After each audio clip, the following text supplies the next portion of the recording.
하나님께서 우리에게 주시는 말씀은 사도행전 26장 24절에서 29절의 말씀입니다. 제가 보는 성경으로 신약 234쪽입니다.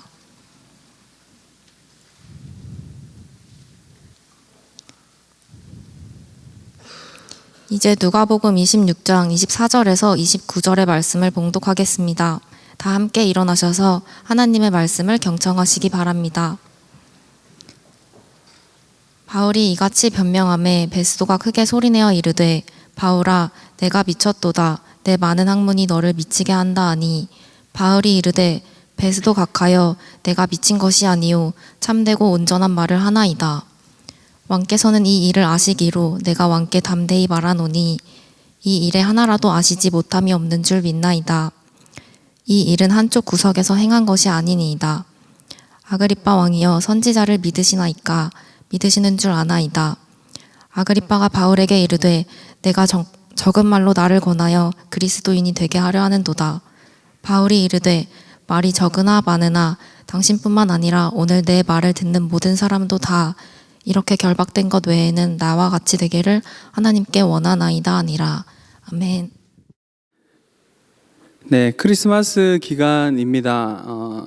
세상 사람들은 크리스마스 기간이 축제의 기간이고 또 많은 연말이기 때문에 많은 사람들과 먹고 마시며 즐기는 시간입니다.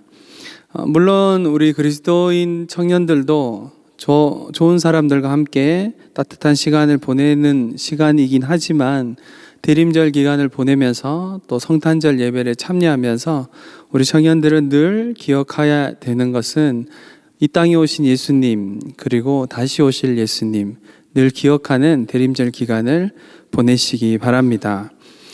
우리가 올해를 시작할 때 사도행전의 말씀을 1년간 함께 보기로 하고 한 주 한 주 그렇게 보내왔습니다. 이번 주가 51주째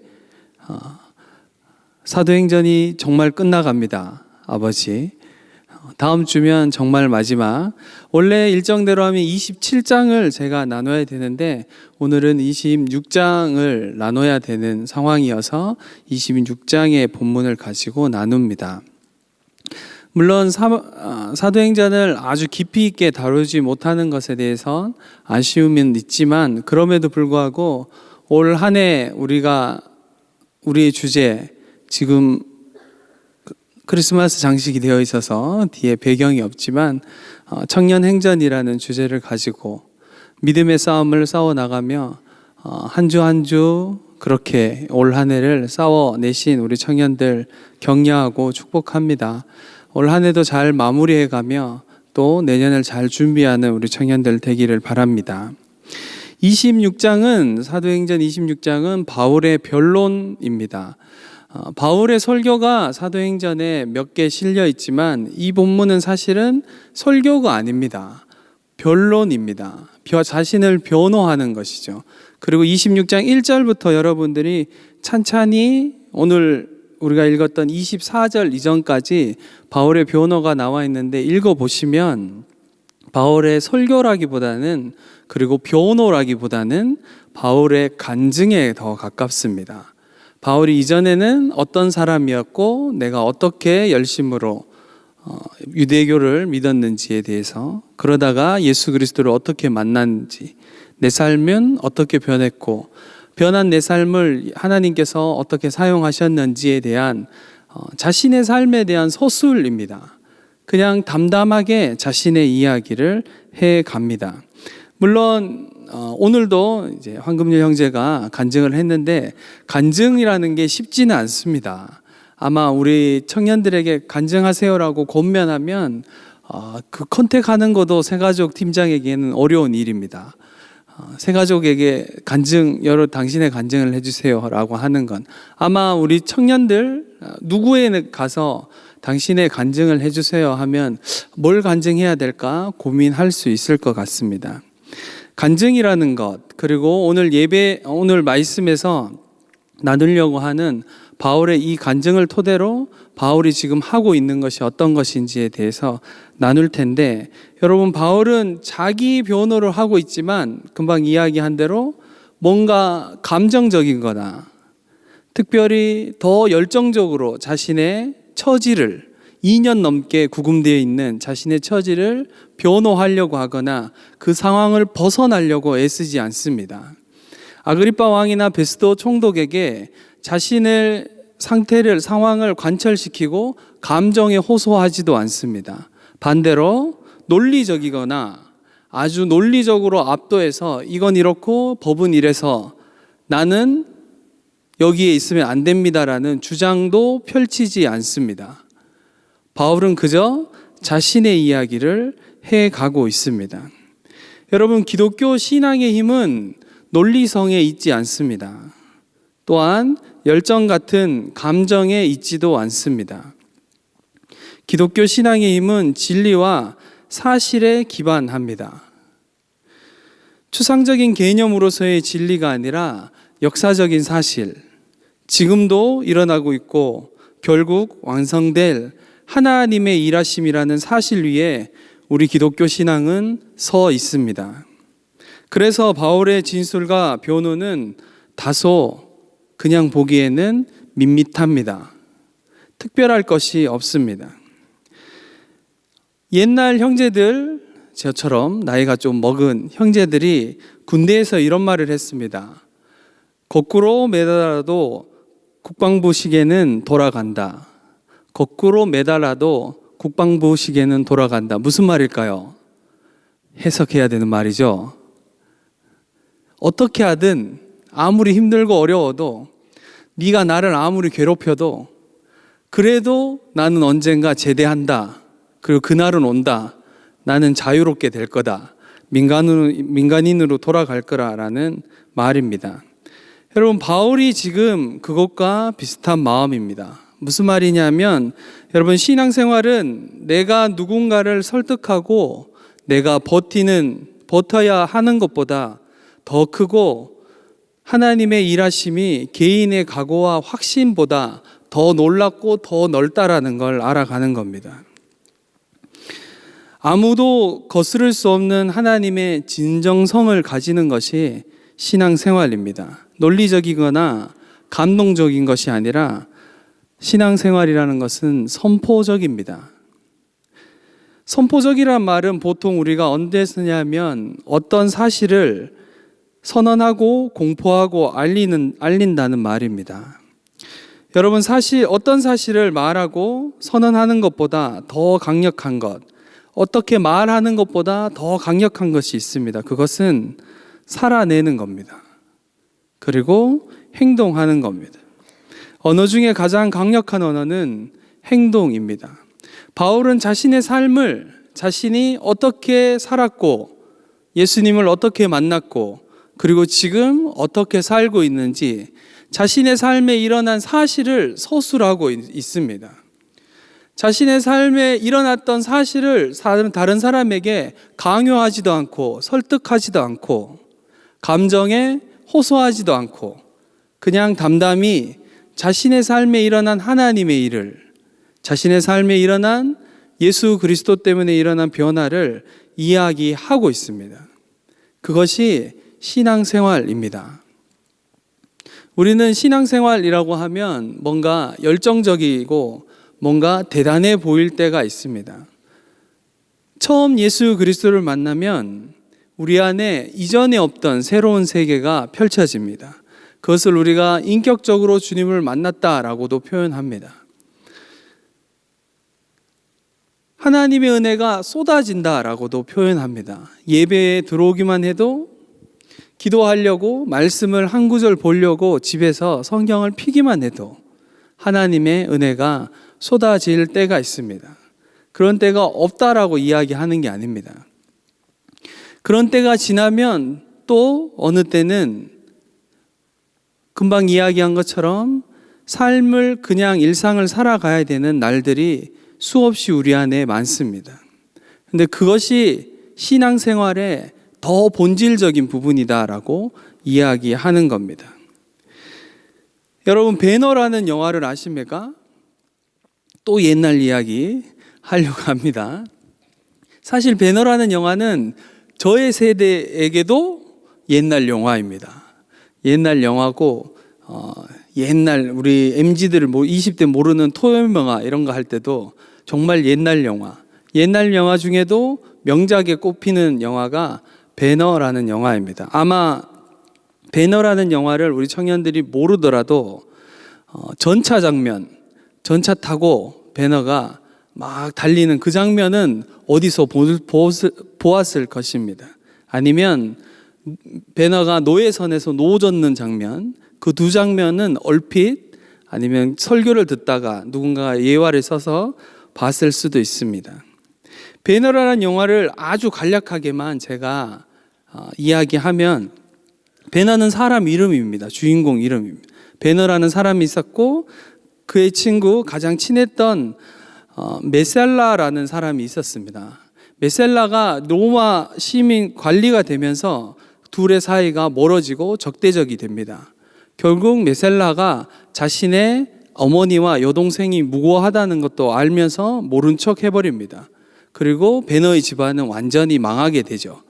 배너는 귀향을 가게 되고 노예 신분으로 전락합니다. 노예선을 타면서 노를 저으면서 복수를 가슴에 품고 어떻게든 내가 살아서 복수하겠다라는 배너의 삶을 그렇게 살아가다가 결국 우여곡절 끝에 중간에 생략하고 배너는 사령관 아리우스의 양자가 됩니다. 신분이 완전히 다시 바뀌어서 복귀합니다. 그렇게 해서 그 친구와 마지막 전차 경주에 참여해서 그곳에서 그 친구를 죽입니다. 복수에 성공하죠. 복수에 성공하고 어머니와 여동생을 구하러 갑니다. 그런데 문제는 배너가 복수에 성공했음에도 불구하고 영화가 끝나지 않습니다. 보통 영화는 거기서 끝나야 되잖아요. 복수에 성공하면. 그렇게 끝나지 않고 어머니를 구하러 가고 어머니와 여동생을 구하면서 그 상황에서 배너는 계속 갈등합니다. 복수를 분명히 했음에도 자신 안에 마음 안의 응어리와 칼을 내려놓지 못하는 배너의 삶을 살았습니다. 그때 배너의 아내가 이렇게 이야기합니다. 당신이 지금 메살라 같다라고, 자신의 친구 같다라고 이야기합니다. 그렇게 어머니와 여동생을 구하고 먼 발치에서 예수님을 봅니다. 십자가에 달리신 예수님. 그리고 예수님이 이렇게 말씀하십니다. 아버지, 저들을 사하여 주옵소서. 저들이 자기가 하는 일을 알지 못하니이다. 그 말을 듣고 배너가 감동을 받고 자기의 품에 품고 있던 칼을 내려놓고 배너의 얼굴이 클로즈업 되면서 환하게 빛나면서 그러면서 영화가 끝납니다. 이렇게 영화가 끝나는 예수님을 만난 거죠. 우리로 이야기하면 자신의 삶에 구원을 얻은 겁니다. 평생을 칼을 품고 살던 배너가 예수를 품고 살기로 결정한 겁니다. 그런데 놀라운 건 그때부터 신앙의 시작입니다. 우리의 삶은 거기서 끝나는 게 아니라 영화처럼 그냥 행복했다, 예수님을 만났다라고 끝나는 게 아니라 그 다음 신앙생활이 이어진다라는 것이죠. 우리가 동화를 좋아하는 건, 아름다운 동화는 언제 끝나죠? 결혼하면 끝나죠. 왕자와 공주가 우여곡절 끝에 모든 역경을 넘어서서 둘이 만나고 결혼하고 축하하면 끝이 납니다. 근데 우리 신혼부부들도 여기 있지만 아버지, 실제 삶은 그 다음이 우리를 기다리고 있습니다. 그 다음이 더 깊은 사랑으로, 여러분 더 깊은 사랑으로 간다는 말은 상대를 더 깊이 이해하고 더 깊이 용납하고 그리고 내가 더 깊은 희생의 자리로 간다라는 뜻입니다. 그렇게 사랑이 더 깊어지고 성장합니다. 신혼부부들에게 축복합니다. 날이 갈수록 더 할 겁니다. 아버지, 40대인 저도 매일매일 그럽니다. 아버지. 계속해서 우리가 살아가는 삶이 있다라는 겁니다.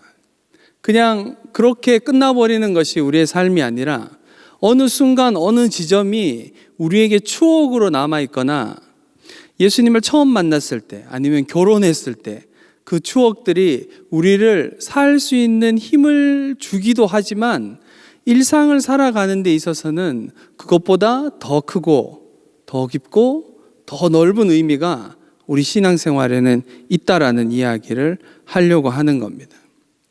일상이라는 것은 아주 반복적인 겁니다. 그리고 특별할 게 없는 날들입니다. 여러분, 계속해서 반복적인 날들을, 특별할 것 없는 날들을 살아가다 보면 사람들은 오해합니다. 나는 너무 평범하구나. 나는 정말 별거 아니구나. 그냥 이렇게 사는 게 맞나? 이렇게 사는 것이 뭐가 감사한 일인가? 라고 오해할 때가 있습니다.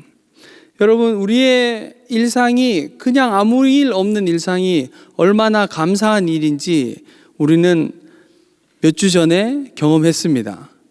설교 중이기 때문에 자세한 얘기는 하지 않겠습니다. 저는 왜 그 밤에 TV를 켰는지 모르겠어요. 아내가 갑자기 무슨 일이 있다고 TV를 켜라고 하는 바람에 제가 새벽 1시 넘게까지 잠을 못 잤습니다. 그 상황에 아주 심각한 상황을 알았기 때문에 이 상황이 해결될 때까지 제가 잠을 못 자더라고요. 그러면서 제 안에 들었던 생각이 우리의 일상이 얼마나 감사한 건지, 아무런 일이 없는 일상적으로 살아가는 것이. 중고등학생들 그리고 대학생들 시험 기간이 지났습니다. 그러면서 그 기간을 지나면서 우리 집에 있는 아이들이 공부를 하지 않는 걸 보면서 감사함이 일어났습니다. 그래, 건강하게만 크면 되지. 그렇게 이렇게 특별할 거 없는, 그렇다 해도 정말 감사하다. 아내는 좀 계속 어려워하지만 감사한 마음이 계속 생기더라고요. 여러분, 우리의 일상은 반복적이고 아무런 일도 일어나지 않는 것처럼 보이는 그 모든 순간을 살아가고 하루하루를 걸어가는 건 너무 밋밋해 보이지만 놀라운 건 그 모든 시간들 안에 밋밋해 보이는 그 시간들이 만들어져서 우리의 신앙생활, 하나님이 우리와 함께 하심을 우리는 알아가는 겁니다. 로마서 12장 14절부터 21절은 우리의 삶에 대한 권면이 나옵니다. 12장 14절에 이렇게 시작합니다. 너희를 박해하는 자를 축복하라. 축복하고 저주하지 말라. 21절에 마지막에 이렇게 끝나요. 선으로 악을 이기라. 여러분, 14장은 삶에 대한, 나와 관계가 어려워진 원수에 대한 권면을 14장에서 합니다. 손으로 악을 이기라고 합니다. 우리는 이 말을 오해할 때가 있습니다. 손으로 악을 이긴다는 말을 어떻게 오해하냐면, 내가 선하게 살면 나를 이렇게 괴롭히는 여러분 직장의 아버지, 그분, 갑자기 머리에 누가 지나가죠? 그 사람을 갑자기 회개한다거나 나한테 와서 내가 정말 미안했다, 그런 일이 있을 수도 있죠. 그러나 대부분의 삶은 아무런 일도 일어나지 않습니다. 로마서에서 이야기하는 손으로 악을 이겨라 라는 이 권면은 너는 선한 삶을 그냥 계속 살아가라 라는 권면입니다. 바울이 누가 뭐라고 하든지, 누가 나를 풀어줄까 안 풀어줄까, 감옥에 있든지 사역을 하든지 어떤 삶의 자리에 있든지 상관없이 자신의 삶을 담담히 걸어가는 것처럼 여러분 삶을 그렇게 걸어가라고 성경은 권면하고 있습니다. 우리가 아무리 선하게 산다고, 그리고 그 사람을 사랑해야지 애쓴다고 해서 그 사람을 바꾸려고 너무 애쓰지 마세요. 가끔 청년들이 관계 때문에 어려워서 상담을 하거나 저에게 요청하면 상대를 바꾸려고 너무 애쓰지 말라고 합니다. 우리 청년들 너무 착해서, 너무 사랑이 많아서 상대를 사랑하려고 애를 씁니다. 상대를 사랑하려고 애를 쓰는 건 좋아요. 좋은데 상대를 바꾸려고는 하지 말아야 돼요. 바뀌지 않습니다. 누굴 보면 압니까? 나를 보면 알잖아요. 정말 사람은 쉽게 바뀌지 않습니다. 예수님 안에 바뀌는 게 아니면, 그리고 예수님께서 일하시지 않으면 그 사람은 바뀌지 않습니다. 여러분 모두가 그렇게 손으로 하나님이 부르신 걸음으로 담담하게 그렇게 해서 일상을 살아가는 삶으로 나아가야 합니다. 성경을 한 구절만 찾을까요? 고린도후서 4장입니다. 고린도후서 4장 5절에서 7절입니다. 이쯤 되면 잠이 올 수도 있기 때문에 성경을 한 번쯤 찾는 게 평상시 제가 설교할 때는 거의 찾지 않는데 이 말씀은 찾고 싶어서 후서입니다. 고린도후서 4장 5절에서 7절입니다. 다 찾으셨으면 우리 형제들이 5절, 자매들이 6절, 다 함께 7절을 읽도록 하겠습니다. 우리 형제들이 읽을까요? 시작.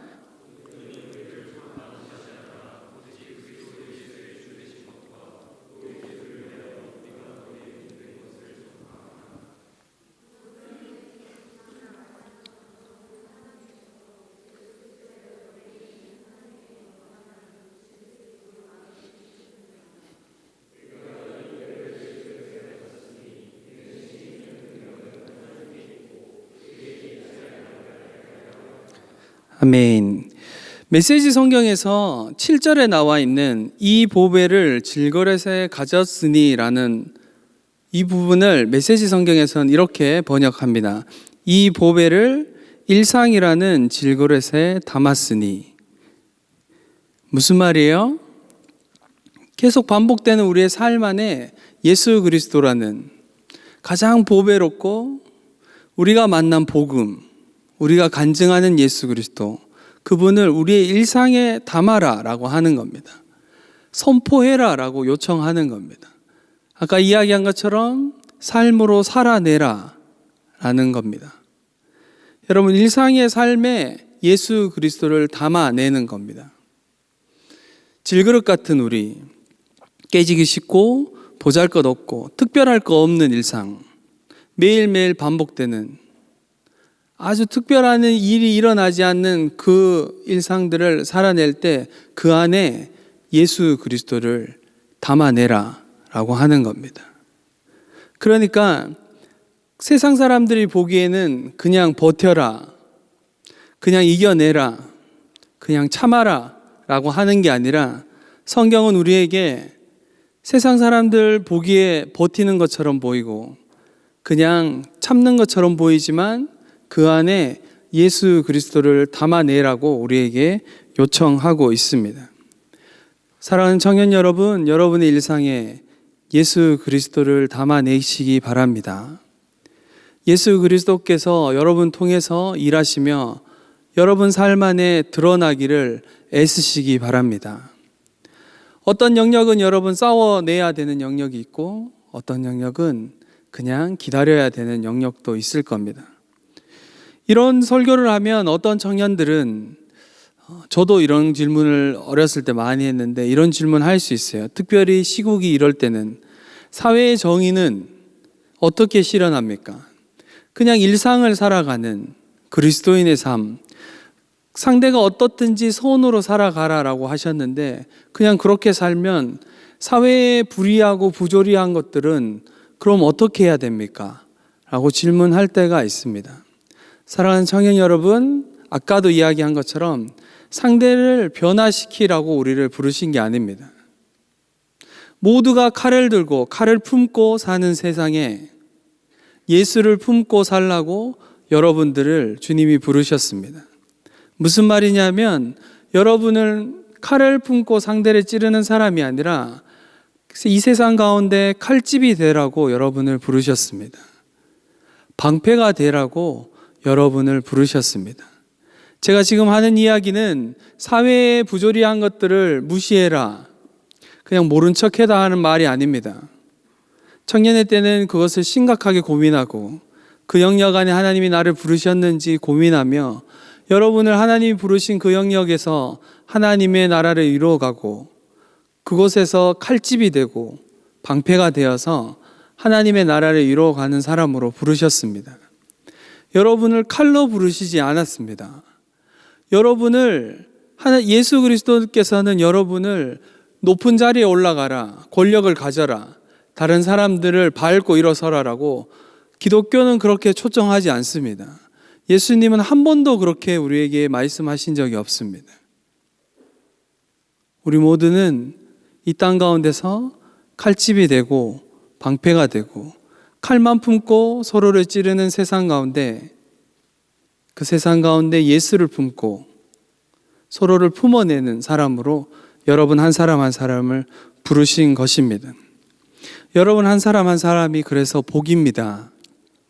창세기 12장에서 아브라함을 부르시면서 하나님이 너는 복이다 라고 이야기한 것처럼 그 복이 흘러서 지금 우리 가운데로 왔습니다. 창세기 22장에서 아브라함에게 마지막으로 하나님이 이삭을 바치라는 시험을 하시고, 그런 다음에 아브라함에게 다시 한번 약속하시죠. 너의 자손이 하늘의 별처럼 바다의 모래처럼 많아질 거다. 여러분, 이것이 우리가 부르심을 받은 삶입니다. 아브라함의 삶에서는 아들 한 명, 그 한 명을 보고 아브라함의 생애는 끝났습니다. 그런데 아브라함은 뭘 봤냐면 수많은 믿음의 자손들, 그 사람들을 아브라함은 보면서 살았습니다. 그것을 성경이 의로 여겼다 이렇게 이야기합니다. 여러분, 믿음은 그런 것입니다. 우리가 가진 믿음은 세상의 상황과 환경과 세상이 이야기하는 그냥 보이는 것만 보는 사람들이 아니라 하나님이 보시게 하는 것들을 보고 하나님이 부르신 부르심을 따라가며 그 부르심을 바라보며 믿음으로 걷는 사람들, 그리고 그 믿음으로 걸어갈 때 우리의 일상에 예수 그리스도를 품어내는, 담아내는 사람들이 여러분들인 겁니다. 올 한 해를 마무리하면서 여러분 올 한 해를 다시 한번 돌아보고 나의 일상에서, 나의 삶에서 얼마나 예수 그리스도를 닮아냈는지 한 번 더 돌아보시기 바랍니다. 그리고 그곳에서 머물러 있지 말고 내년에 여러분들을 계속 제가 도전할 겁니다. 일상의 삶에서 예수 그리스도를 담아내라고, 일상의 삶에서 예수 그리스도와 동행하는 삶으로 나오라고 여러분들을 계속 도전할 겁니다. 사랑하는 청년 여러분, 한 해를 마무리하며 내년을 바라보며 마무리하는 이 연말에 예수 그리스도 안에 머물러 있으시기 바랍니다. 믿음을 가지고 주님을 바라보시기 바랍니다. 여러분, 어느 곳에서 확신을 가질 수 있습니까? 우리의 삶에. 우리의 삶에 믿음이라는 걸 가질 수 있는, 확인할 수 있는 부분이 어디 있습니까? 그것은 십자가에 있습니다. 우리의 삶을 하나님이 선하게 인도하실까? 아니면 하나님이 어떻게 하실까? 내 삶은 너무 불투명하니까 어떻게 해야 될까라는 고민이 밀려올 때마다 사랑하는 청년 여러분, 기억하십시오. 십자가를 기억하십시오. 하나님이 우리에게 아들을 주시기까지 나를 사랑하신 그 사랑이 여러분 삶의 기초요, 기반이요, 처음의 시작이요, 마지막입니다. 여러분 삶을 지탱하는 힘입니다. 그 안에 여러분 하루하루를 일상 가운데 예수 그리스도를 닮아내며 그분과 동행하며 이 땅 가운데 임마누엘로 오신 예수님 안에서 삶을 살아내는 우리 모든 청년들 되기를 간절히 바랍니다.